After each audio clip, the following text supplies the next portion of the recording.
Mike, let's talk about the Raiders versus Chargers. What Let's. happened?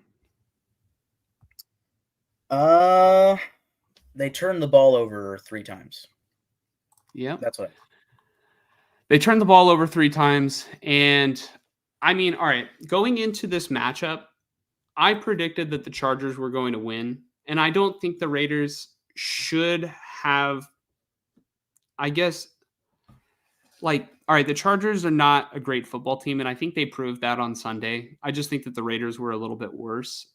Let me go through my notes because I rewatched the game today. I watched most of the game like live, but like I rewatched it today so that way I could take notes and really talk about it. So I'm gonna go sequentially through my notes, and Mike, feel free to chime in at any time if like maybe your notes or your thoughts kind of overlap. Yeah, I So really have no notes. I'm just gonna go off the cuff, really. So. yeah, no, that's sometimes that's what you got to do. When you're a fan of a team and your team loses, I guess the way that the Raiders did, it's like you got to go off the cuff sometimes. But the Raiders could not run the ball effectively. At the beginning of the game, the offensive line was, I don't know, for whatever reason, they were not opening up holes for Zamir White. And so not the 49ers. The Raiders had to, I guess they started out early in like passing on early downs and then running, and then at a certain point they were just sort of forced to go pass heavy because they were not penetrating the Chargers defensive line. And Mike, I do want to say this to you personally. I was wrong about Alexander Madison. I I I'm wrong. I've told you in the past I didn't think he was that good, but I think he was better than Zamir White in this game. Whether or not he's a better running back overall, I mean, we have all season to sort of determine that. But I think Alexander Madison was nice today. The hurdle that he made and went for the touchdown, that was nice. Alexander Madison. I mean, props to you. I think he is a good number 2 running back. It just expecting him to be that good week in and week out as a number 1 running back is just not wise, and that's what happened to the Vikings last year. I think from the perspective of comparing him, Alexander Madison, to Zamir White, Madison is a slightly better overall, all around running back, whereas Zamir White is sort of just I Run think up he's the kind of a gut. one. Yeah, he's a one-trick pony sort of running back, and I think he can be really good at his one trick, which is, like you said, running up the gut, being sort of a power back, And like I don't mind Zamir White. I shouldn't say I like the combo of them. I'm fine with it, you know. Mm-hmm. Um, I think if they're going to be in, you know, negative game scripts where they're losing by 10 plus, you're going to see a lot more Alexander Madison in the game.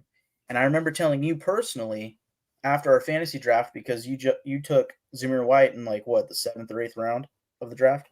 Dude, I might have taken him in the 5th. I reached for him. I Or think it might Zamir have been the White. 6th. Yeah, I think it might have been the 6th at the highest. But point being, I told you after the draft when we were talking about our teams, I said I'm not so sure about the Zamir White pick because I saw a stat that showed that Luke Getsy is pretty notorious for having a rotation at running back. And not Yep. only for having a rotation, but also like splitting drives. So like Zamir White might get the first 2 drives, and Alexander Madison will come in on 3rd downs, pretty fair. But then the 3rd drive, it's just Alexander Madison. And then if he needs a break, Zamir White comes in for a play or 2, and then Madison comes back in. And it'll be almost 50-50. Like that, like after the final preseason game, that's what I came to expect because I was like, dude, Madison was in quite a bit.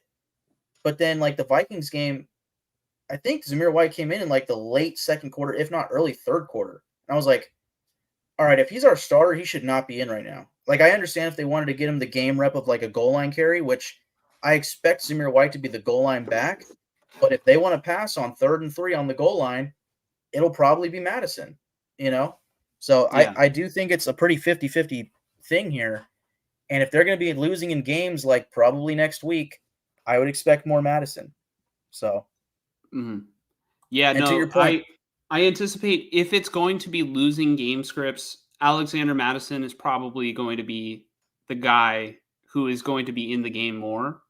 yeah, Whether or not he'll be efficient, like I think his skill set is more set up for, passing downs. And when you're trailing in a game, you need to pass the ball. And yeah. And I wonder if he's better at pass blocking, uh, which would be a big reason why he'd be in on pass downs. But just to give you some stats, Zamir White, 13 carries, 44 yards, 3.4 yards average, and a long of 12 yards, like the longest rush for him. And that which having a 12-yard rush on 1 out of 13 carries and you only get 44, that's pretty bad. Like that helped bump his average. He was probably averaging more like 3.3 yards per carry. Zamir, Matt Zamir White, yeah, until that 12-yard rush. And then Alexander yeah, Madison, 5 carries, 19 yards, 3.8, per rush average, a long of 7 yards. So obviously Madison isn't going to run the ball as much, but he might actually get more usage. Like he played in more snaps than Zamir White in this game. yeah. Like here's the thing, I feel like Zamir White kind of got thrown under the bus in this game by the offensive line because they couldn't get anything going. There was like it wasn't that Zamir White was messing up. Like there was one play in the game I think where he made the wrong cut, and I think Tony Romo, alluded to that, but that was like later in the game. But there was just nowhere to run, and I think somebody said it. Lecky in the comments said the offensive line got manhandled yesterday, and that, I mean, that's the truth. That's exactly what I saw. So, Yeah, in terms of like the passing game, I thought Brock Bowers looked really nice, but in my notes, his first catch was like in the middle of the second quarter. Maybe there was like 7 minutes left, and what took so long to get him going? Because literally after they finally started passing it to Bowers, the offense actually started to move down the field and like open up a little bit. Like they were getting yeah, kind of chunk plays. yeah. I would say the same about Devontae, uh, because it felt like it was pretty not late, but like he might not have gotten a catch till the second quarter too. Um, and I think part of that was just because they couldn't really get the ball moving until I think the final drive of the first quarter, where Madison got the touchdown. But it might have just been like Myers, Zamir White, and then eventually Madison to get the touchdown. You know, Mm-hmm. as far as who got them down the field. But yeah, no, I mean Bowers looked good. He also led the team in targets, which was a little shocking to me for his first game. I thought that was interesting. Um, Mm-hmm. but perhaps he was just the guy that was open in this game. Um, there were some plays where I think Minshew probably should have thrown it to Devontae, but he didn't. There was one specifically where he just quickly ran up the gut when Devontae ended up being open, maybe 10 yards downfield. Uh, Jacoby Myers looked amazing, like really, really good in this game. Same He as always usual. looks pretty good. Yeah, he's But just underrated. who was it that you said was probably just open more in this game before you Um, mentioned De- Devontae? I think it was Devontae. Oh, okay. Yeah, just there were plays where Devontae was open, I think, and Minshew did not go to him. Mm-hmm. Uh, but I mean, I would say the biggest takeaway for me as far as like the pass catchers is that Brock Bowers led the team in receiving and targets, receptions, um, not yards, but still, like he had a very good game. Mm-hmm. Yeah. The biggest problem with the Raiders was just I think the offensive line was getting bullied, and then so they couldn't do anything on offense.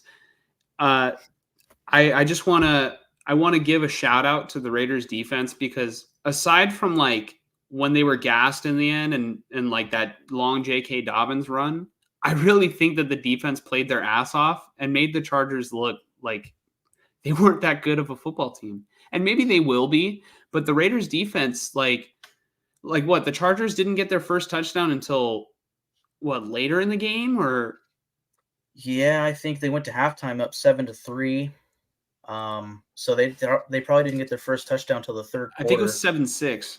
I think it was seven 7-6. six Yeah, I think because you're there was right. a Yeah. field goal off of the was that the backwards pass by Minshew? Yes. Yes. Yeah, okay, so I'm almost there in my notes. So I just really want to say Patrick Graham gets a plus for the game because his defense played their ass off, and so uh, another thing I want to say, I thought Crosby played pretty well. I almost made this joke last week, and you stopped me before I made the joke about like the whole Crosby Joe Alt thing and like Joe Alt's son's name, blah blah blah. I'm not going to go there. Joe Alt was a top draft pick and looked very solid in his debut. And Max Crosby was still making an impact on the game, even though you know when he did line up against Joe Alt, like he wasn't getting pressures according to the numbers, right? There were a couple where he would have gotten to the quarterback, but Herbert threw it quickly, right? Yeah. Yes. So, um, like I'm not trying to make excuses for Max Crosby. Obviously, you and I have exchanged our fair share of jabs and jokes in the group chat, and uh, like Crosby still had a good game. There was one play in particular where he went to the entire other side where it was either J.K. Dobbins or Gus Edwards was rushing to the left side. Max Crosby was coming off the right side of the offensive line and just like, throws him down. Do you know the play that I'm talking about? Like it wasn't a tackle I for a loss, but it was like maybe a 1 yard gain. Yeah. I might, but I really don't remember off the top of my head. I just know, to me, my opinion, Max Crosby is the best defensive end in football when it comes to defending the run. Um, and he looked really, really like what I really enjoyed the most out of this game was seeing him doing stunts with Christian Wilkins. That was Mm-hmm. when Max Crosby was getting his pressures. Um, Yeah, Joel says yeah, Wilkins also looked really good. By the way, I'm not yes, ignoring the other comments. We'll get to those, yeah, in a minute. But this was like the perfect timing to bring up this one that just came in. Yeah, yeah, Christian Wilkins. I mean, at the beginning of the game, I will say, like, I guess you have to be that way as a defensive lineman. But do you remember the text that I sent to the group chat where I was like, "Man, the Raiders are kind of playing dirty." I was rewatching the game. It was kind of just Christian Wilkins. yeah. Christian Like Wilkins is just there was a false yes, there was a false start or something on the offense. They snapped the ball to Herbert, but like the play was blown dead, and Christian Wilkins is like still putting his hands in the offensive lineman's face slash neck area, pushing him back. And then yeah, after that, there was a play where what there was a fumble, and one of the linemen hopped on the fumble, and Christian Wilkins like could have just tagged him down, but like decided to like hit him. Like if you didn't see the play, I want you to imagine there's that notorious Rob Gronkowski play where there was an interception and the player goes down like out of bounds, and then Gronk just fucking like throws his body into him and like you know like what are you doing? yeah, yeah, There's no need for that. Like have the aggression when it's warranted. But as a defensive lineman, like you probably just have to be on level 100 at all times in order to be that violent. So he's a great yeah. player. Whatever works for him. I didn't care for the antics of it, but I guess I kind of understand. Maybe you just have to be there mentally. I I I think this is in part along with just him being a dominant defensive tackle in the NFL. But everything that you just described is why I think Christian Wilkins is the perfect uh, partner on the interior for Max Crosby.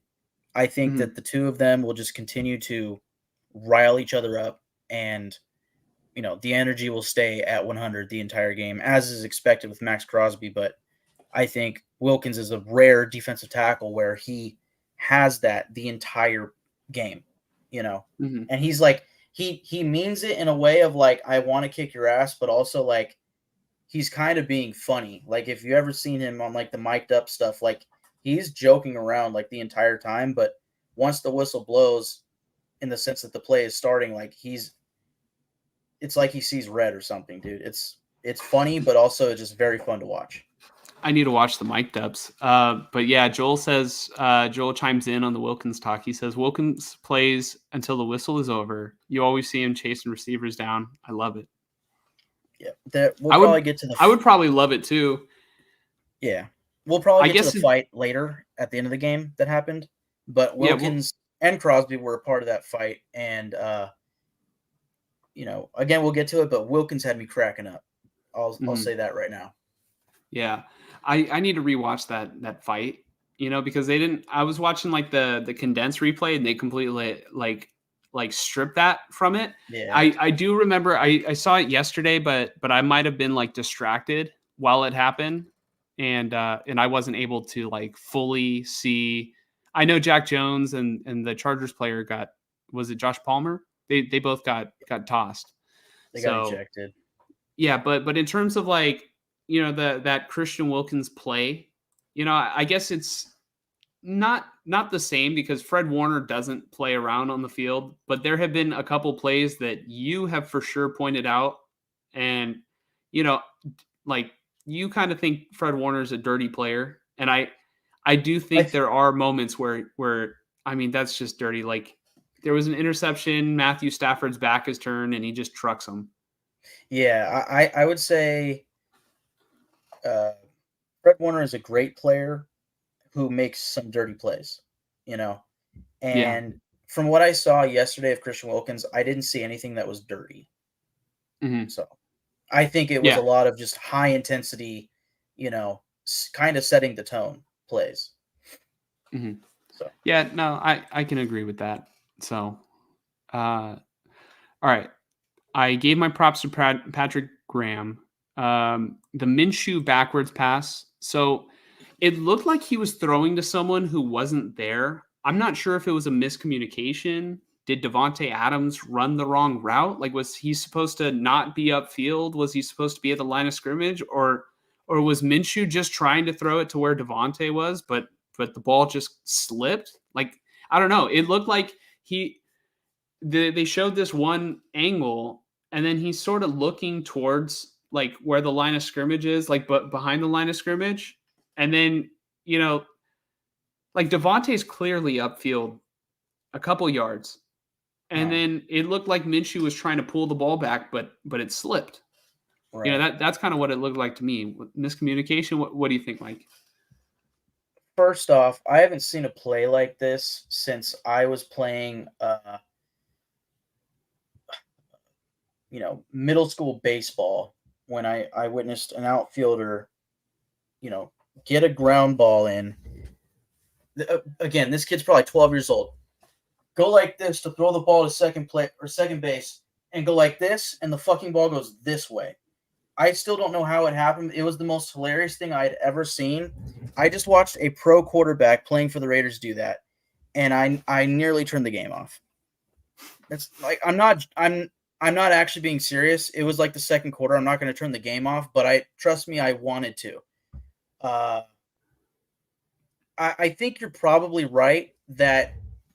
So first off, I saw a play that I think was similar to this. This might just be a Luke Getsy thing in the preseason, but it was Aiden O'Connell, and he didn't throw the ball, like a 12-year-old outfielder. He threw the ball to the receiver. In fact, I think Yep. it was back-to-back plays where one went to Jacoby Myers.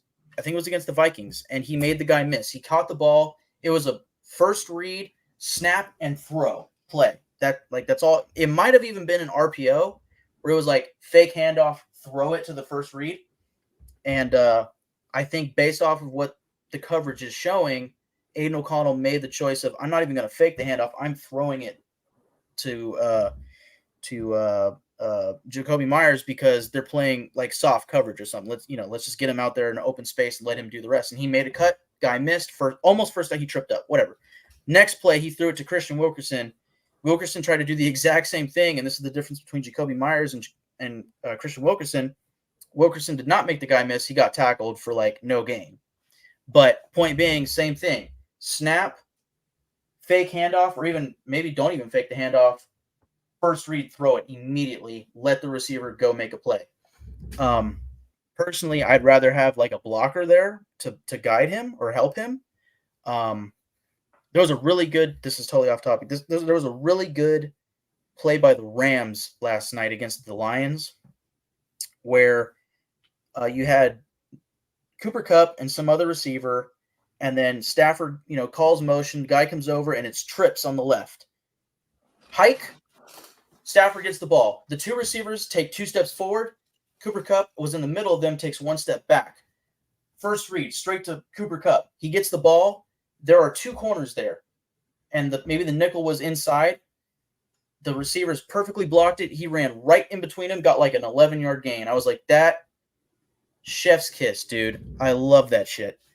So I don't know what this whole like throw it to the first read receiver with absolutely no blockers is about from Luke Getsy.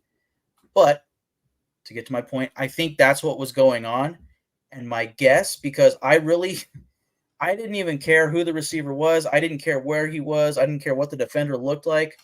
I was just amazed that a pro quarterback just did this for my franchise, team in a real game, week 1.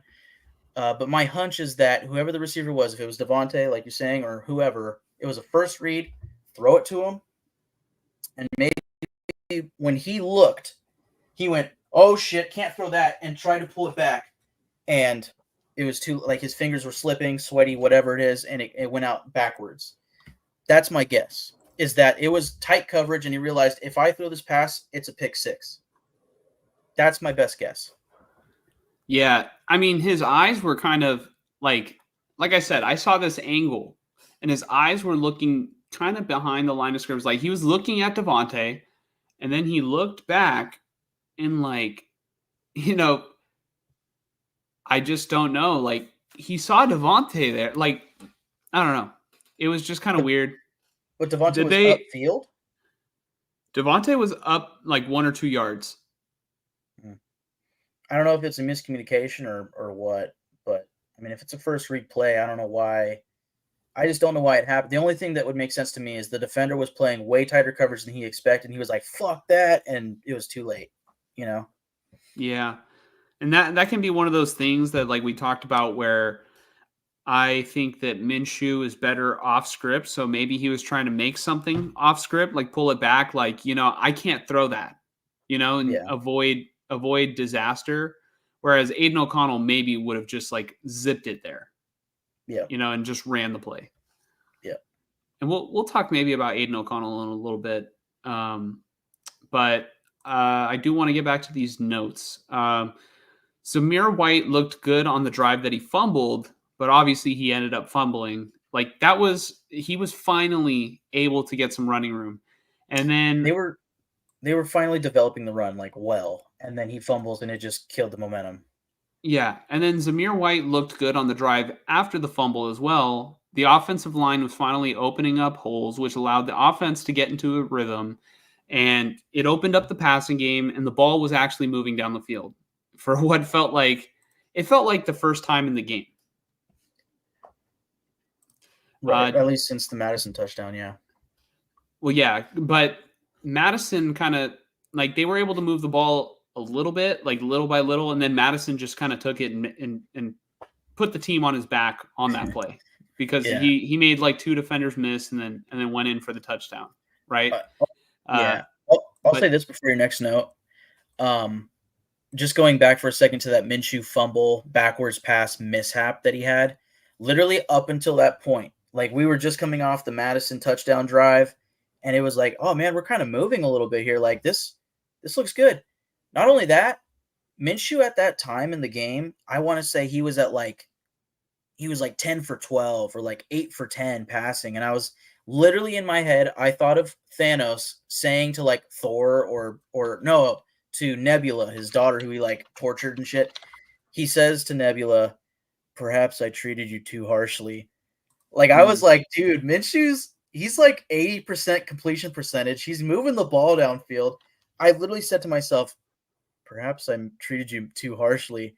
And then he throws the ball backwards and it fumbles and the charge. I was like, fuck this guy. I don't care. Like, It was just I was like, yeah, no, never mind. I did not treat you too harshly. This dude's a fucking joke.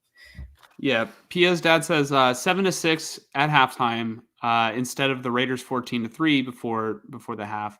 I feel the Raiders were on top until number 15 flopped. Obviously, throwing to the invisible man. Yeah, yeah. I mean, had they had kept the offense moving downfield, and they score a touchdown, yeah, it could have been 14-6, or even, it might have been 14-3 going into halftime.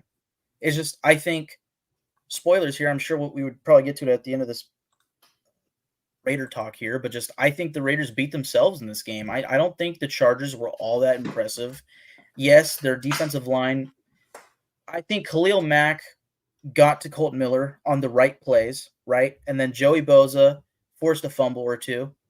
Um, their defensive line seemingly overpowered the Raiders' offensive line, especially in the run game, I would say. But then again, Khalil Mack against Colton Miller on passing plays, he got some sacks.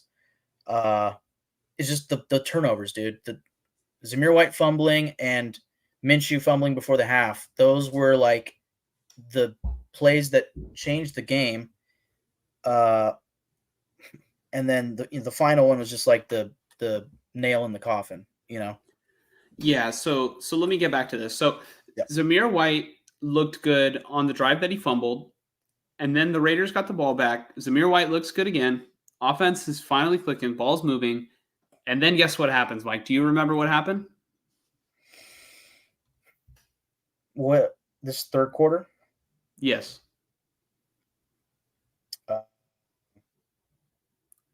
Perhaps Daniel an interception?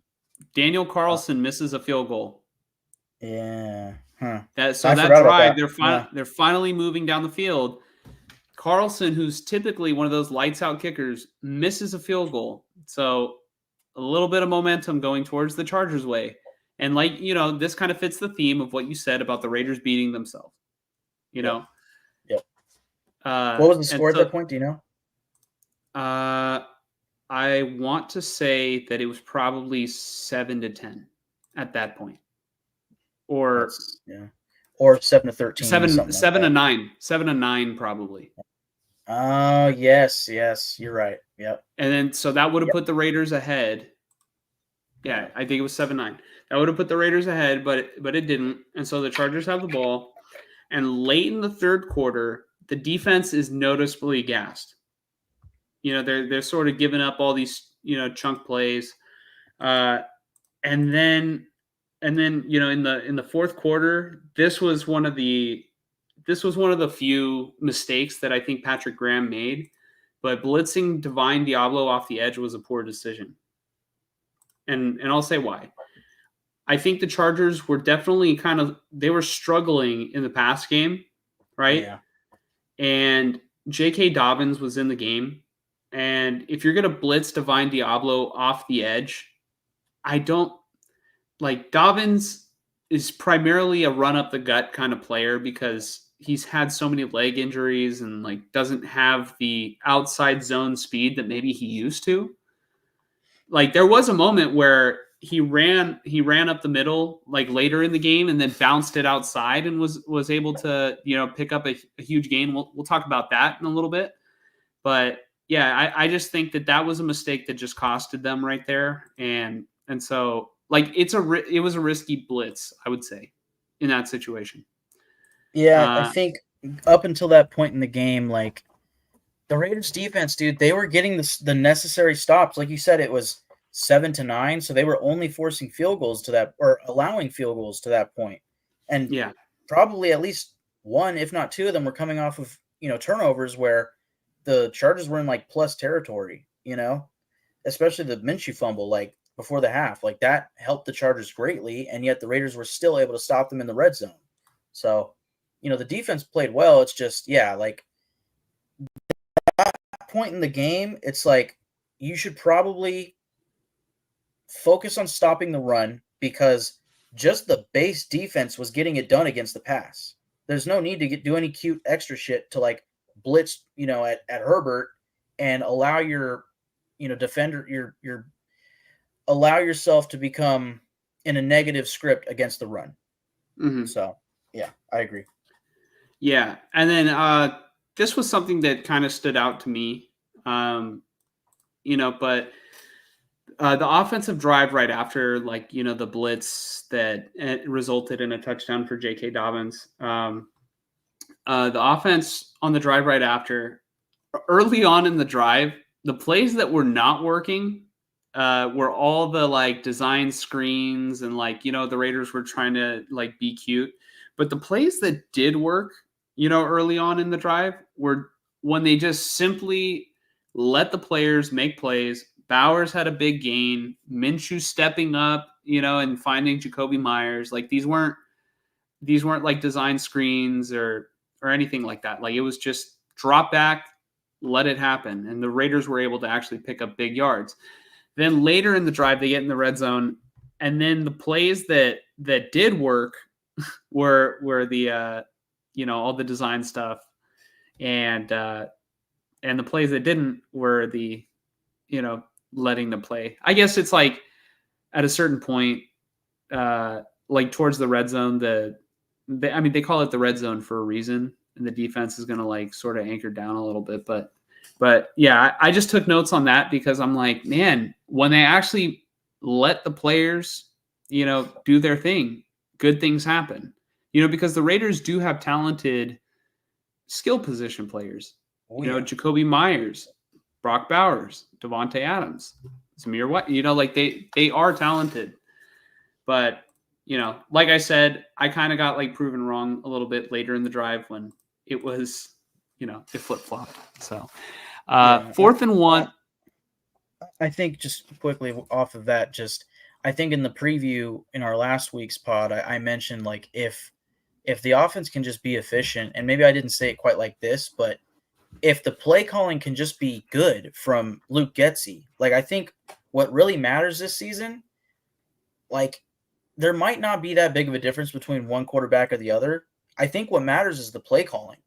I think Luke Getsy, the season might really be on him, and Antonio Pierce, and probably whoever's playing quarterback. But I think if Luke Getsy can call the right plays, like he has the talent on the field to get it done, you know? So I just think it comes down to the game planning and the play calling.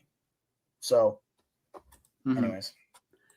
Yeah. So one thing I do want to talk about is, and this is what a lot of Raider fans have been talking about, and a lot of football fans, but people have criticized this. But 4th and 1 on the 43-yard line with 7 minutes and 20 seconds left in a 16-10 ball game. Many criticize the call, but in my opinion, I think it's a sound decision logically in order to punt. They punted it instead of I think they going for it kicked on 4th. kicked a field goal. No, I think they punted it. Is this the big decision that everybody was talking about for Antonio Pierce? Yes. They kicked a field goal. The reason why I say that is because they were down 2 possessions, and they were in the red zone, I want to say, and he decided on 4th and 1 to kick the field goal instead of obviously going for it. Mm-hmm. And we texted in the group chat about it. I'm going to pull it up, hopefully. Well, not for the screen, but just to kind of read it a little bit. Kind of to give my thoughts here. Okay, let me see the scoring summary, and let me get back to you on that. It was one or the other. It was one or the other, but I think it was a sound decision to not go for it on 4th and 1. So let's see, fourth quarter. Yeah, dude, this was different, Mike. Fourth quarter, huh? Yeah, fourth quarter. Because the Raiders kicked the field goal with 10:30 left. Yeah. Daniel Carlson hit that field goal with 10:30 left. So it's a 10-16 ball game already to that point. I even have it in my note. So 7 minutes and 20 seconds left in a 16-10 ball game.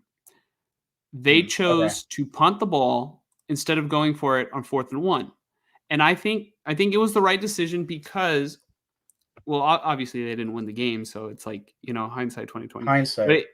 But it was the right decision to make at the time because the Raiders defense has been playing well all game and the offense was not. If the Raiders do not convert there, you give the Chargers the ball near midfield, and 1 or 2 first downs puts the Chargers in field goal range, which puts the game at 2 possessions because, like I said, it's 10-16. Chargers Yeah. kick a field goal, and guess what? That essentially ices the game. Yeah. The Raiders are Not not going to come back from a 2 possession deficit. yeah. Not only all of that. So I pulled up the text in the group chat and I see Hutch saying, "Why did we punt?" So you are correct, they punted. Um, and my response was because the Raiders were like 0 for 4 or 0 for 5 to that point in third and fourth and one situations in that game, leading up to that moment. So it's like, what are we magically going to get it done when the game's on the line? I don't know, dude. I just felt like it's a one possession game. You could punt them, pin them with your all pro punter. The defense had been getting stops and forcing, punts to that point for the most part. Uh, so who's to say that they won't this time?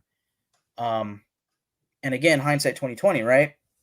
The Yep. problem I think was, and this is probably the thing that I wanted to say most in hindsight, and I didn't get to say last week, was that the worry for me going into this game was the Raiders' run defense, because in the preseason they looked pretty bad, and I just hoped, like, oh, Crosby and Wilkins, like, they'll get it done. And maybe the other thing to note here is that, like, Friday before the game, it was announced, oh, Malcolm Kuntz has a knee injury. It's not looking good. He's going on IR. And I'm pretty fucking bummed because it was apparently a non-contact. There's been mixed reporting on that. Some are saying it was a non-contact knee injury. Some are saying he's just sore. I don't know, but then whoever the sideline reporter was at the Charger game was like, "Yeah, it's not looking good. He might be out for the season." And I'm like, dude, are you serious? Like, this is like the third, or well, maybe not the third year in a row, but like the second year in a row where the starting defensive end opposite Crosby is, boom, 2 days before the season, out. And it's like, what the fuck? So, all right, cool. We have Tyree Wilson. Well, within the first drive, he bumps his knee. He's out for the game. So we were rocking with like Charles Snowden and Janarius Robinson the rest of the way, which was whatever, but it's just, my point being here, like, that sucks, and I'm so upset about it because I was really excited about Kuntz this year, and I hope he does get to come back, but it might be too little, too late at that point, whenever it is. But the rush defense was something that worried me, especially in this matchup against a Harbaugh and Greg Roman led offense. So I think with the hindsight 2020 and all this on this punt, it's like, well, the Chargers were able to gash us down the field with J.K. Dobbins, and he broke a big one, and it was like, yeah, that's probably game. They're going to score. Whatever they score, it's going to be 2 possessions, and it's going to be like 5 minutes left in the game. It's over, and that's exactly what happened. Wait, But so to that point, they were stopping them. real quick, I time out. Is Malcolm Kuntz going to be out? You said for most of the year. Again, it's been kind of mixed reporting. I've seen multiple things between it was a non-contact knee injury and, oh, his knee's just sore. Either way, they put him on IR. Now he's eligible to return after 4 weeks.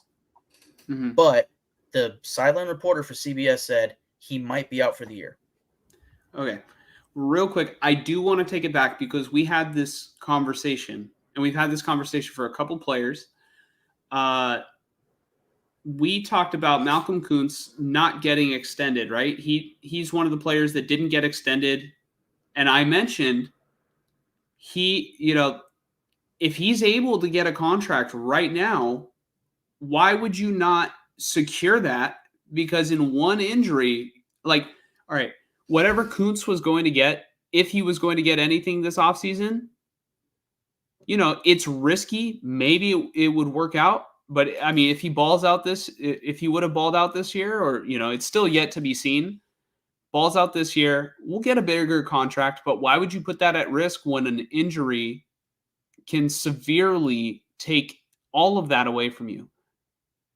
You know what I mean? Like, Kuntz next year is going to have to get a contract, right? Like he was eligible for an extension this year. Next year he is not on contract, and now his price just went down a little bit, which might be good for the Raiders if he's going to stay with the Raiders.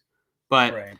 like I'm talking about like in a player's individual perspective, like if did the Raiders engage in contract negotiations with him and he just decided he's not going to sign or I just highly doubt it because I think probably both sides recognize like now is not the time because the contract's not up yet and Koontz expects to break out further.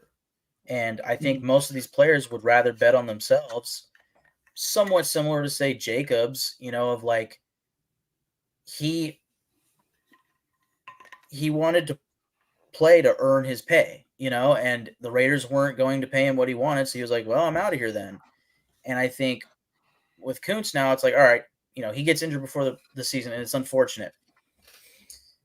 In the reverse of what you're saying, for Koontz, it's like, well, hindsight 2020, verbiage of the day for the Raiders, I guess. But for him, it's like, damn, maybe I should have tried to took a contract. But what would have okay, here's the thing. He would have gotten a 3-year deal, 4-year deal with the Raiders in what would have been considered cheap because under the assumption that he would have broke out this year. So let's say he accepts that deal, he doesn't get hurt, and it's a 4-year deal averaging, I don't know what the regular rate is for defensive ends right now, but let's just say $20 million is like, hey, I'm getting paid good, but if I broke out, I would have got paid like at least 25, like not as good as it could have been, right? He would get a long-term deal for that, and then he'd be playing at that rate in his peak years for less than he could have gotten. Whereas now it's like, it sucks that he gets injured. I think what he's going to do, because I'm assuming he and his agent are wise, whatever happens, whether he plays or not this year, he's going to come out into the offseason and say, wherever I go, whether I stay here or go somewhere else, I want a 1-year deal. 1-year deal. Yes. Because I can prove it. I'm going to get paid better than I've been paid ever. And I get a year to prove, hey, I am still that good. And if he does, he's going to get paid big time. And hey, unfortunately, it's the name of the game. If he gets hurt again, then that's when it's like, well, 2 strikes, that's not looking good for you, dude. But it sucks. I hope that they do re-sign him. And I would also just say, if they had signed him to a 4-year deal prematurely, I'd be pretty fucking upset right now. Maybe we technically are still getting him at a good deal, but we're not getting him right now. Yeah, for this year. No, I was just thinking that, like, from the Raiders' perspective of team building, that would have pissed you off. You just paid the player, and now he might not even play this year. I could see where that would piss you off. But like, I guess like to my point of like, he could come back next year, play on a 1-year deal, and dude, like, it's almost like he had his breakout last year. Sometimes you just got to cash in. It's like deal or no deal. You know what I mean? Like, man, the million is still on the board, but I mean, once that million is off the board, like, you just got to kind of settle. And like, I don't know. You brought up the example. I know it's not exact because you don't know like we both right now don't know the going rates of like his caliber of defensive end, but like, 20 million holding out for another year to possibly get 25 million per year. I know it's a lot of money, but like, for a couple million to have that guarantee. But that's another topic for another time. I just wanted to bring that up, because we had just talked about it recently about like players. It's like, all right, yeah, next year I can get more money, but it's like if money's being offered now, like, I almost feel like how could you say no? Like this is for sure. Right. But I don't know if that money was being offered, but he was eligible for an extension. And obviously the Raiders look smart for not engaging in those talks. Yeah, I think to kind of summarize my feelings is just I think both sides probably realize like, no, now's just not the right time for either side. It just doesn't make sense. Like I get the like, oh, maybe you should cash in, but I think usually that the way that that would be is like a star player asking for a raise or like more guarantees. Yeah. Whereas he's still on his rookie deal. I don't even know if he can do that. I really don't know how it works. Unfortunately, but uh, I just think I don't know it. I don't think there was any talks of getting him paid because I think both sides realized like, yeah, it's premature for both ends. So, Hmm. and I have something in relation to this, but I'm going to save it for the end. Okay. So, But going back, this is where we left off. We were talking about the 4th and 1 where they decided to punt in the fourth quarter, around 7 minutes, 20 seconds left, 16-10 ball game. Can you, just to sort of wrap up, I'm not gonna repeat everything that I said, but like, can you blame Antonio Pierce for having more faith in his defense than his offense? Because I oh, surely don't. I absolutely not. I know we were just on the topic of the punt. I agreed with the call. I agreed with the call because I knew that they were like 0 for 4 on 3rd and 4th and 1. And if you don't get that fourth down, like the Chargers have house money to win this game. Yep. You're handing it to them. So at least punting them with your all pro punter and your stud top 10 defense, it's like you probably have a better chance of getting yourself in a plus situation. And also, like, in my opinion, like, okay, let's say you get the 4th and 1 and you get to go down the field and you're down 6, you kick a field goal. Okay, let's worst case scenario, right? I guess in this scenario, you kick a field Yep. goal. Now you're down 3. All right. Well, now the Chargers have the ball with 4 minutes left, and you have, I'm assuming, still 3 timeouts. Like 2 first downs, and you might still be screwed. Like my opinion was like, let's punt it now, give them the ball. If you can get a stop, you're gonna need a touchdown to win. But you can put yourself in a situation where you could time this game out and not give the ball back to Herbert in a 2 minute drill to allow him to win the game. That's the way I felt. Hmm. But yeah, obviously they decide to punt, and then the Raiders defense is holding on until Dobbins had his huge run where he ran up the middle and then bounced it to the left side and found the opening. And it's like, you know, I really feel like the Raiders had so many opportunities to win this game, and they were containing the Chargers the entire way through, and then you can only hold a team for so long.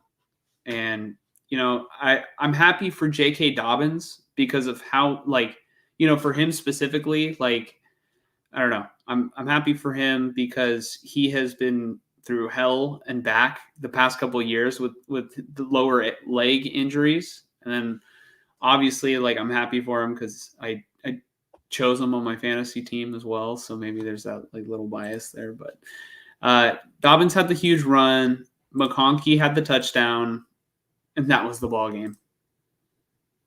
Nothing else after that mattered. Yeah, and there was an interception that was forced by Khalil Mack, but I would say I think it's Joel said in the comments like Colt Miller was getting overpowered by Mack. I think I alluded to that earlier, but it's unfortunate to see. I don't think I don't think that's going to be an every week thing with Colton Miller. I think Raider fans know well and good that Khalil Mack is a great power rusher, and we saw that last year when he got like 6 sacks on the Raiders in like week 4. So yeah, I just think maybe it's possible Colt Miller, who was out the entire offseason coming back from a shoulder surgery, maybe Khalil Mack week 1 wasn't the best matchup for him in like his, first game being healthy, and getting back into the groove of things. I think give Colt Miller a week or two, he'll be back to his old self. I don't know who the Ravens top pass rusher is, but perhaps he might get Colt Miller next week too. But I'm not freaking out about Colton Miller. Yeah, and then I guess I kind of anticipated this going into the game because I know Khalil Mack is a great football player. We've seen him be. You have seen him firsthand be a great football player uh, on the Raiders, and Yeah, it's been some time since then. It's been like, you know what, 7 years since he's been a Raider. counting. Yeah, maybe. Yeah, I think it's been 7 years. Because what 2017, right? Was his final season on the Raiders? Because Gruden's first year was 2018, and Yeah, I Gruden mean got rid of him. that checks out. It's too dark of a memory for me to seep back into.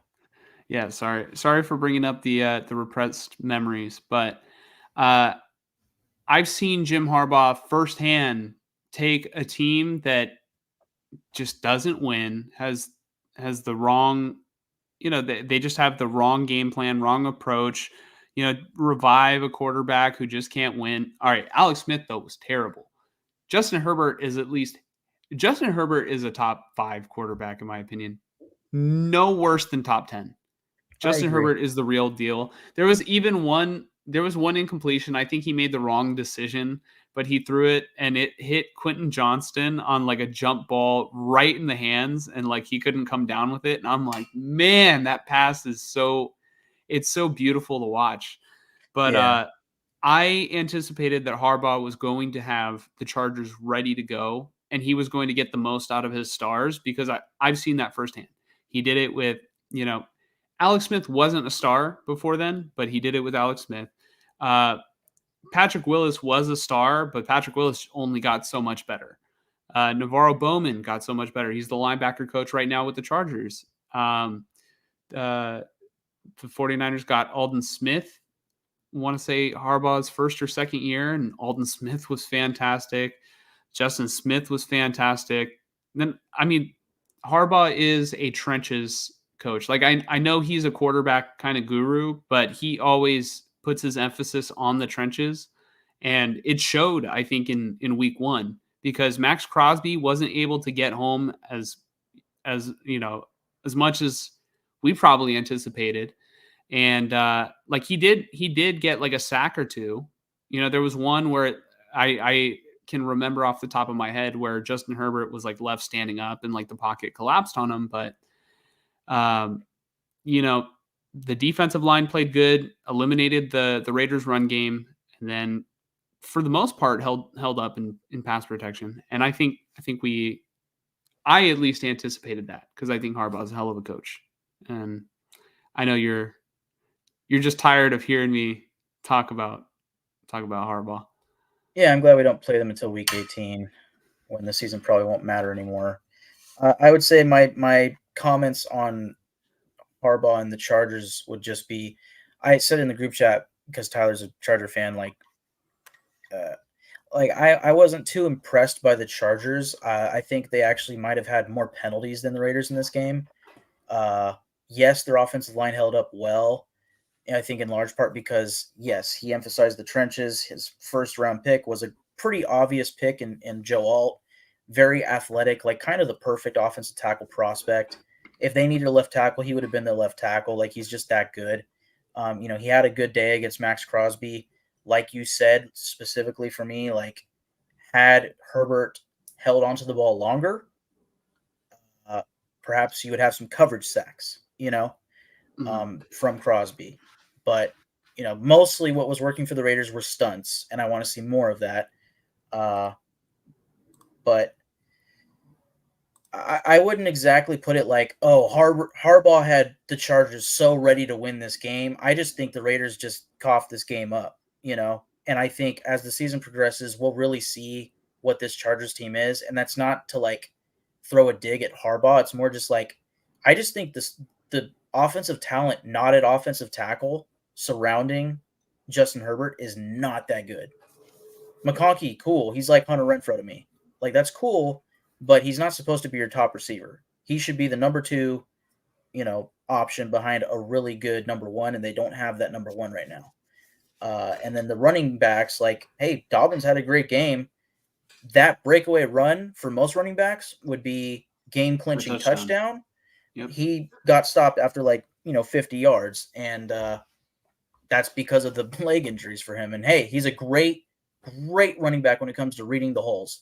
And if their offensive line is going to be good at run blocking, which I'm sure they will be under Harbaugh and Greg Roman, it'll work for them.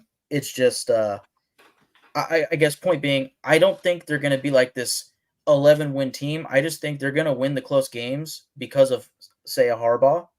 and a Yeah. Herbert, whereas in previous years they were losing those close games because of their coaching, you know. Yep. And that's the I think that's the best I can give to Harbaugh right now. Whereas in 2 years, when he actually has his full print on this team, I would expect them to be really good, you know. And maybe now is the right time. I'm assuming you're kind of done with your notes, right? Yeah, I'm done with the notes. Okay. And then just to sort of cap off, I think like all right, the score, if you did not watch the game, 22-10, the game was much closer the entire way through, and the Raiders had them. The Raiders had them, and literally just the Raiders shot themselves in the foot one too many times, and the game sort of slipped away from them.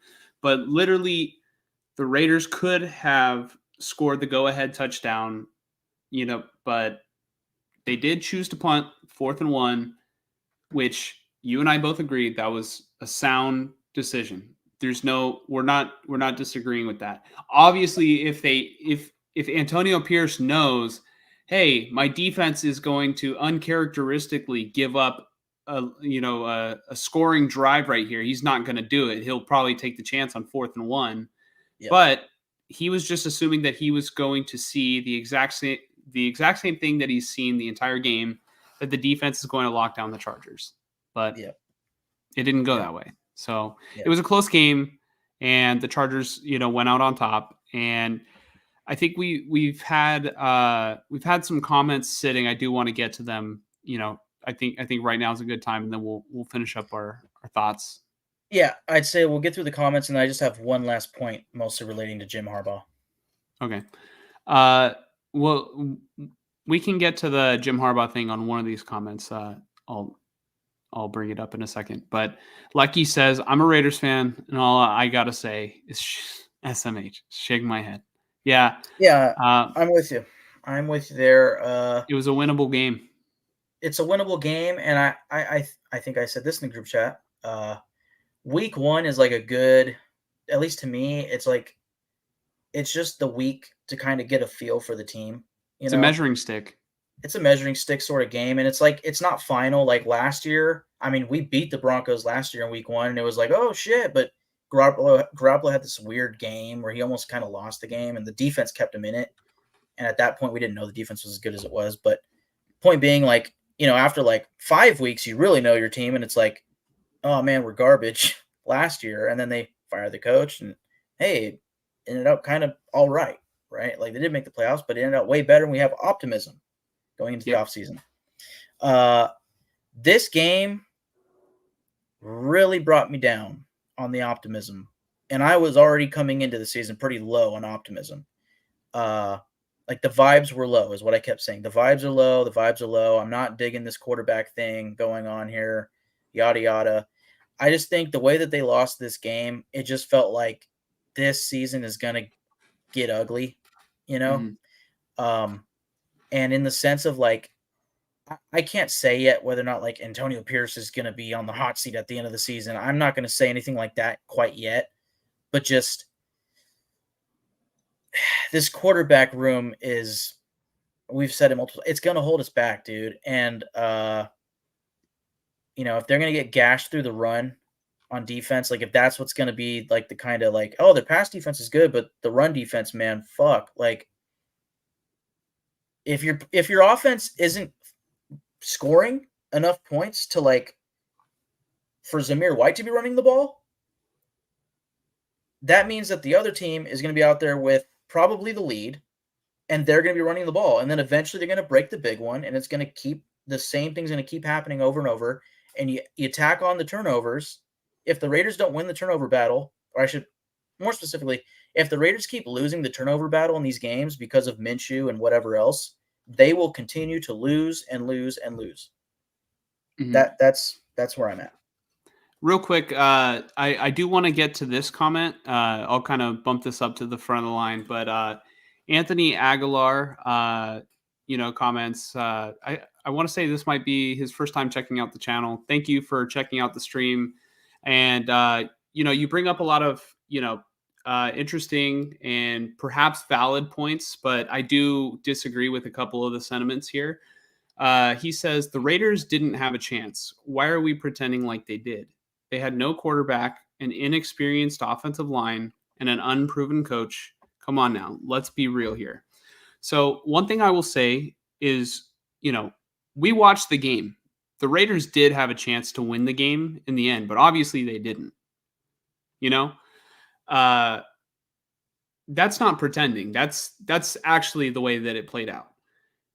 In terms of them having no quarterback, Mike, you and I can agree the Raiders have a quarterback problem, right? Yeah. Yeah. I don't think the Raiders have that great of an offensive line, and I think they showed it on Sunday. Yes, but they're not inexperienced. Mm-hmm. No, yeah, Only they're okay. pretty. Only the right tackle is inexperienced, and yet he started a few games last season, Thayer Munford, and he came in and he, I would say, I guess, won the right tackle job. But he is a veteran, whereas the rookie third round pick DJ Glaze did not win the job. He is not starting. And at left guard, you have Cody Whitehair, a very experienced offensive lineman, starting over a second round rookie in Jackson Powers Johnson, who is still getting up to speed. So inexperienced, not quite. Maybe maybe okay, maybe I can agree with inexperienced in the sense that they changed the offensive line scheme. That might have an effect because they switched to zone or gap or whatever it is when they used to be power. I think. Don't quote me there, but I think they switched from power to like a zone or gap scheme. Maybe that had an effect on Colton Miller, and maybe power was better for him. Maybe power was better for Andre James. Maybe power was better for uh not Thayer Mumford, but the right guard. Why am I forgetting? Donald Parham. Anthony, he goes into further detail. Inexperienced as a unit and scheme, just sort of clears that up. Yeah, But scheme for sure.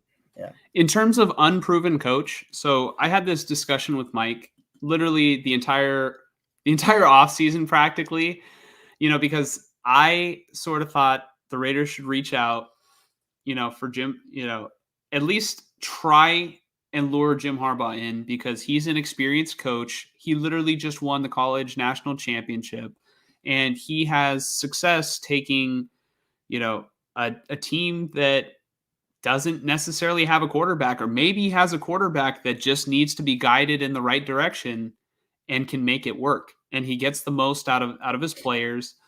But the Raiders were in a position where, I mean, Antonio Pierce was 5-4 last year. And the players really wanted Antonio Pierce to be head coach. And it got to a point, I think, in the offseason where Max Crosby made it very clear that's who his pick was. And I think that was the sentiment in the locker room. They want AP.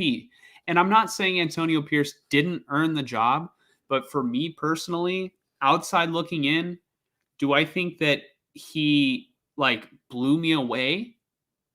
No, I don't think that he blew me away. I think there was one impressive win, and that was against the Kansas City Chiefs. And so, all right, them having an unproven coach, they were still in this ball game. It's not like they didn't have a chance, but I did. If you want to check out our show last week or whatever, but I did predict that the Chargers were going to win this game. Mike predicted the Raiders were going to, but I mean, look at him. Look at the way he's dressed. I mean, how could he not? It's the first game of the season, and they honestly they were in it. They were in it, and I think Harbaugh and Herbert were, for me, the difference in the game why I chose the Chargers to win. And that's probably ultimately if Herbert was not winning, if Herbert was not in the game, maybe it's another Easton Stick game like last year where it's 63-21. They last season they had, was that after Josh McDaniels just got fired and they won by that much? I want to say, Or was that later on? Giants game was the first Antonio Pierce game. Okay. And So it the wasn't the first Chargers game was in December. Giants was probably early November, if I had to guess. Yeah. Yeah, but 'Cause but it wasn't the first one, so that yeah, was, no. like, kinda what I was getting on, but, like, I do think, like, yes, they definitely have a quarterback problem. No, and you can toss that up or I guess dice that as they have no quarterback, you know, semantics. Inexperienced offensive line with the scheme? Absolutely. Unproven coach? Yes. Did they have a chance to win? I think so. I think they showed that they had a chance to win, but I didn't think they were going to win. Yeah, I think there are 63 reasons why they had a chance to win. Granted, I know in that game last year where the Chargers were embarrassed by in my opinion, worse Raiders team last season, uh, they did not have their franchise quarterback, and I agree with that. Um, I think if Herbert's in that game, maybe they're able to continue on drives, and the Raiders aren't able to score as much. Just man, that game was an absolute shellacking. Um, Mhm. I don't know. Yeah. And Anthony says here, I think AP brings that tough mentality and the I'm going to punch you in the mouth mentality, but he was a pressure hire by the players. I kind of agree with that. I feel like I kind of almost said that. Uh, when the second half started, we saw a shift in adjustments by Jim. Yeah, I mean, I think, well, not I think, I pretty much know that Jim Harbaugh is a better candidate, but to my knowledge, the Raiders did reach out to Jim Harbaugh and he was not interested. And if he's like, obviously, the Raiders, I got something in my eye. The Raiders could have made a better effort, to entice him money wise to come, but it could just be he's like, I'm not going to the Raiders. And so if you're in my opinion, if it was not Jim Harbaugh, I'd say you stick with Antonio Pierce. I didn't like anyone else out there. Antonio Pierce was the right hire to make if it wasn't Jim Harbaugh. And so if you are going to hire Antonio Pierce, like I'm sorry to say, he can't get experience overnight. It's going to be a process where he does get experience. And I'd say the thing that he has going for him right now is his players like to play for him. Yeah, I I'm sure that there were quite a few adjustments led by Jim Harbaugh in this game. I can't help but double down on the Raiders beat themselves in this game with the turnovers. One that was legitimately, uh, to your point of the no QB, like Gardner Minshew gave up that fumble that allowed the Chargers to get a second field goal and make it a pretty close game going into halftime at 7-6, Raiders leading the game. And Yep. then, to your point of we saw a shift in, in adjustments by Jim, the second half, the Chargers clearly beat the Raiders, right? But again, like Zamir White fumbling, great play by Joey Boza. But the Raiders were driving. And I don't know if the score was 9-10 or whatever the score was, but if they go down and score a touchdown, this game's completely different. Um, Mm-hmm. I just think I appreciate you coming on the pod, and I'd like to Mm-hmm. hear from you again. I just think in the previous comment or the first comment of like, why are we acting like the Raiders had a chance? Well, for one, it's week one. We don't really fucking know anything. You Mm-hmm. know, I do agree with you that the Raiders quarterback situation is pretty bad, and it's probably top three worst in the league, up there with the Giants and uh, maybe the Panthers, dude. I don't know what's going on with them, but the Raiders clearly need a franchise quarterback. And in my opinion, that's all it would take. Maybe a better offensive coordinator. Like to my point earlier of like this season might really ride on Luke Getsy. Uh, maybe having the franchise quarterback paired with like the franchise offensive play caller who maybe should be the head coach. I don't know. Uh, you know, that's big. But to say that the Raiders had no chance in this game, that if the Raiders had won this game, that would be like me saying that the Chargers had no chance in this game. In hindsight, it's like no, the Chargers had a chance. They're a better coach team this year than last year, you know. and Herbert's healthy and all this shit.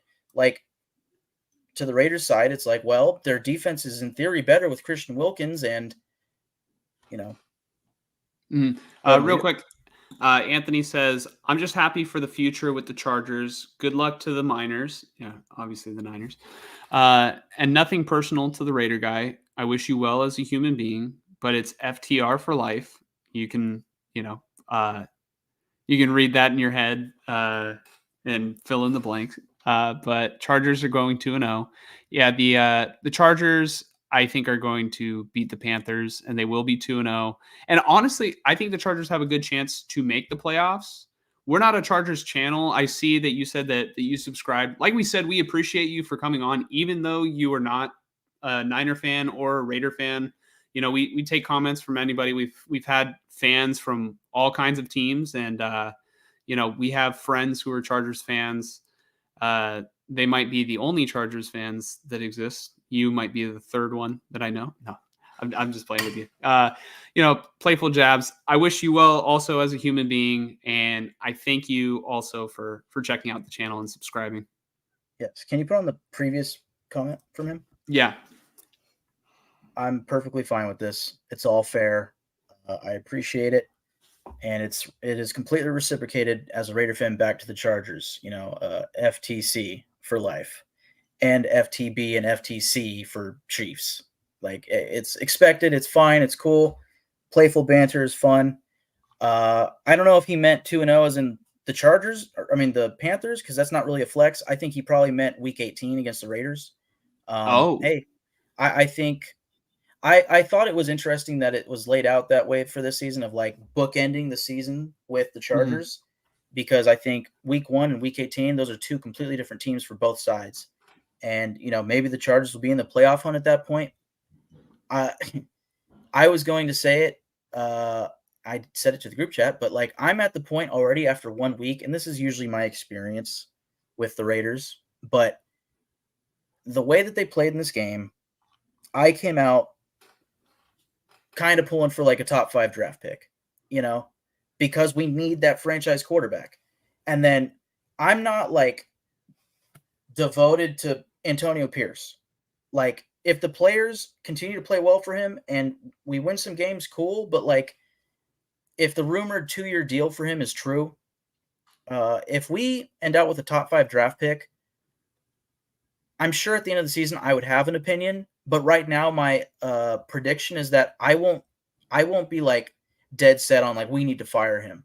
You know, I think going, earning a top 5 pick. Let's say they win 6 games and that gets them the 5th overall pick. I don't know. To me, it's like, well, that's kind of part of the process and what needs to happen. We've talked about it multiple times. They need to take their medicine. They need to lose to go get that franchise quarterback, because, in my opinion, as a Raider fan, not looking outside, looking in, right? They're that close. They're really that close with the current team on paper. They are that close where it's just like, just get the franchise quarterback, maybe get another corner or a new safety or something that can help with like run defense, or replace Divine Diablo or somebody, to help with the run defense. I don't know. Depending on how Kuntz goes and Tyree Wilson, we might need another edge defender. I don't know, but like, they're really that close. Shore up the offensive line, whether it's, I think right tackle's fine, whether it's center or what. I think the offensive line is fine if Jackson Powers Johnson is good. It's just quarterback. So if they go out there and they suck this year, I won't be mad, because in theory that can help us get our guy. It's just a matter of, will that guy be there, you know? Uh, and then I have a point about Harbaugh, and I didn't really plan on it being coming off of like a Charger fan talking to us. I really wanted to relate it to Raider fans. I mean, if you want to take the comment off the screen, it's Yeah, cool. there was another comment that I did want to put on, Okay. and real quick, Anthony just kind of responded and said, "I will say the Raiders are a decent quarterback away from being a playoff slash wild card team. Yep. I can agree with that, and I do think that maybe if you add to that offensive line, that certainly would not hurt the Raiders." Yeah, and then I would say for the Chargers, I don't know if you heard me earlier, but to Anthony, I feel like Harbaugh is probably the coach that makes the difference between losing the games in previous years and winning the games where you're close. And it's like it's a close game to the finish, and then the Chargers choke, right? Like that's been the story besides injuries, right? It's like maybe Harbaugh is that guy who gets you those wins, those close wins that you needed to get you into the playoffs. And I don't like I'm not expecting big things this year because again, the talent surrounding Harbaugh or Herbert is a little suspect to me. I can't speak well for the offensive line on the interior, but the receivers, not named McConkey, and the running backs being like 30 years old and older, uh, I think this upcoming offseason they can get that fixed and have youth surrounding Herbert, and it can be like green light means fucking go for them next season. I can really see it. Uh, I'm not expecting huge things from them this year, but that's not in like a disrespectful way. Like I think Harbaugh can definitely get big things done for them this year in comparison to your last coach in Staley. So, uh, but yeah, and I agree Mhm. with what he said about like they're really. I think we said it on like the last pod. If they had Derek Carr right now, like I would expect the Raiders to win quite a few games. It would be Mhm. close between like them and the Chargers, but I'd expect more wins than I do right now. So Yeah. Real quick, this is the comment that I wanted to put on where you wanted to, I was like, wait, I got a comment that can segue into what you wanted to say about Jim Harbaugh. So Lecky says overall AP got out coached yesterday. Now, I will say the difference between Antonio Pierce and Jim Harbaugh in this game, the biggest difference was Jim Harbaugh has Justin Herbert and Antonio Pierce does not. If you yeah, put Justin Herbert on the Raiders and Gardner Minshew on the Chargers, I think it's a different outcome for the game. Do I think Jim Harbaugh was the better coach in yesterday's game? Absolutely. But do I think Antonio Pierce like did anything that was like super, out of the ordinary? It's just I think that the other team just had a better chance to win mainly because the quarterback head coach duo. And that's not a slight at Antonio Pierce. yeah, I can see like to Anthony's point earlier of like, oh, Harbaugh made the necessary adjustments. It's like, yeah, I would say maybe, probably, but we can't entirely prove that. Like it felt to me like it was a lot of the same. It's just the Raiders fucked up. They kept turning over the ball and then they got gashed on like two big runs and that was it. You know, and then what it really comes down to for most people is that 4th-and-1 punt by Antonio Pierce. And I think that you and I are clearly in the minority as far as Raider fans thinking that that was the right decision. And maybe Lecky uh, believes that Antonio Pierce was wrong with that decision. And I think it's a fine opinion to have. I think it is very much it's a mixture of hindsight 2020, but also like I think in that moment before knowing that we would lose, a lot of fans felt like it was extremely conservative. And I understand that. I felt like the game, the prior 3 quarters up until that moment told me that was not going to go good if we went for it. There was a higher chance of us losing the game by going for it than by just punting it, to me. But I understand people saying, like, well, if we go down and score a touchdown, maybe we win. It's like, yeah, sure. But if Herbert has the ball with 2 minutes left, it's like, then Harbaugh can just say, hey, Herbert, go do your thing, dude. And he probably does his thing because he's Justin Herbert.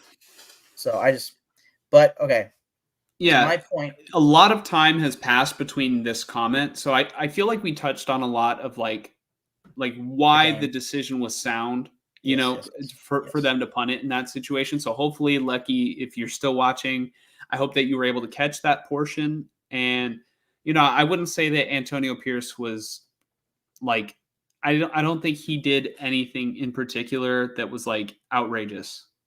Let's preview the Raiders versus the Ravens. This is going to be our final topic of the day. Well, yeah, I guess day because we're into tomorrow now. Um, I think we can keep this short and sweet. I think the Ravens are going to win this game. I think that they're very upset that they lost to the Chiefs and feel like they should have won that game. And one factor, which is the only factor that needs to be monitored, is whether or not Lamar Jackson is going to play in this game, because for whatever reason, he didn't practice today. I don't know what that was all about. So apparently, a couple fans are saying maybe it's normal, but I have no reason to believe that Lamar Jackson shouldn't play in this game. But I still think, well, if Lamar doesn't play, maybe the Raiders could steal this game. But they still would have to stop Derrick Henry, which I think they could do. I think they could stop Derrick Henry. Yeah, it depends on their rush defense, really. I have a lot to say here. The Raiders are going to lose. You think so? Oh, come on. They're going to lose. They're going to start 0-2, and then they get a nice Week 3 matchup against the Panthers. Fossey says Ravens are going to have a field day against the Raiders. Yeah, they got Tyler Huntley back, right? The Ravens, just in case Lamar misses. If Tyler Huntley's playing quarterback, then I think the Ravens would still probably win. Yeah, I honestly don't remember, but Proper 49er says Jackson looked rusty in the game. I thought he looked pretty. You know what? Lamar Jackson to me looked like you could tell he was playing very desperately. And I think when Lamar is playing desperately is not when he's playing his best football. I think it was I wouldn't exactly call it desperate. Well, he was definitely desperate to win, but I think he was playing with very high intensity, and I guess you could call it desperate in the sense that like he was willing to do anything to win that game. And I think in most games he doesn't run that much and put his body on the line like that. I think he knew like, all right, the entire nation's watching. The last game I played, I lost to these fuckers. I want to beat them bad, Mm-hmm. And I think honestly, the Chiefs' defensive backs were not allowing the Ravens receivers to get open, and it might have been in large part on the Ravens receivers because they couldn't get open past like 7 yards. It was terrible. Mm-hmm. So I think he just realized like, yeah, this is not working out. I got to run here, because it's the only thing that was working. Because once the Chiefs started scoring, it was like, well, we can't really run Derrick Henry every other play anymore. They started taking him out, and then it was just the Lamar Jackson show. So I'd expect a more relaxed Lamar Jackson against the Raiders. Here and there, Max Crosby will be getting in there. Christian Wilkins hopefully will be getting in there, but I think Derrick Henry has a game against the Raiders, probably like 17 carries for 120 yards and a touchdown, maybe 2 touchdowns, and I think the Raiders probably turn it over again a couple times, at least once if it's Gardner Minshew, right? And I don't think the Raiders are going to beat themselves this one. I think the Ravens are going to beat the Raiders. But I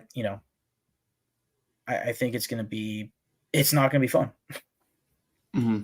Yeah, no, I don't think it'll be fun for the Raiders, but I mean, to make it fun, like it's a winnable game if Lamar doesn't play. That's the only way that I see this as a winnable game for the Raiders. And I'm not even going to pick against the Ravens. I'm just going to pick the Ravens to win. Like, if Lamar doesn't play, maybe I'll text you with an update, sort of based off of vibes or whatever. But I think the Ravens, like Fossey said, are going to have a field day. I think they'll win pretty convincingly, and there's a chance that this game could get ugly for the Raiders. Should it be like maybe it'll just be like one of those games where, maybe it's a 2-score game, but oh man, the reason why I think it could get ugly is not because the Raiders defense, I really just think it's all about the offense. If the offense can't get going, then they can't sustain drives, then the defense gets tired, and then the Ravens are going to put up points. They're not going to get blown out. It's like it's asking too much. So I am going to go ahead and lock it in right now. Let me share my screen, and then I will take these comments before we ultimately get out of here tonight. I am going to go with the Ravens. I forgot to even mention it was doing that last time. Okay. Mike, who are you picking? The Raiders? The Ravens. No. I see three. Oh man, I see 4 winnable games after this game. Unfortunately, as a Winnable, fan yeah. of the Raiders who wants a top 5 pick in the draft, unfortunately, I see 4 very winnable games coming up after this game. So a slow start isn't the end of the world for the Raiders, and I think maybe starting in week 3, Antonio Pierce can start showing why he was hired as the head coach. Because I think also at the end of the season there is a stretch of games somewhere where it's like, that's got a couple of winnable games in there. But obviously we will see at the end of the season how it all goes. But until then, we'll take it 1 week at a time. And in a very deep, dark place, I'm going to be hoping that we lose every game. So. Mm-hmm. Yeah. Proper 49er says leaving the pocket shows weakness. Well, I think in Lamar Jackson's case, it's a strength. Him leaving the pocket is one of the things that makes Lamar Jackson Lamar Jackson. Like he's one of the premier weapons in the NFL. And I think him being able to escape pressure, make people miss tackles and just extend plays is why. And I think if he was in the pocket primarily, I just don't see the like what's super enticing about him. Yeah, if he stayed in the pocket, he might be at more risk of getting hurt than when he's able to escape the pocket and run for 7 yards and slide. I think, in Lamar Jackson's case, leaving the pocket is the difference between, a potential gain and a coverage sack. That, or at least in the Chiefs game, from what I saw, that's what it was to me. It was like if he just stayed in the pocket and tried to wait for a receiver to get open, he was getting sacked because Chris Jones was wrecking shit up. Whereas in this next comment, I think is in relation to Josh Dobbs, I can see what he means here.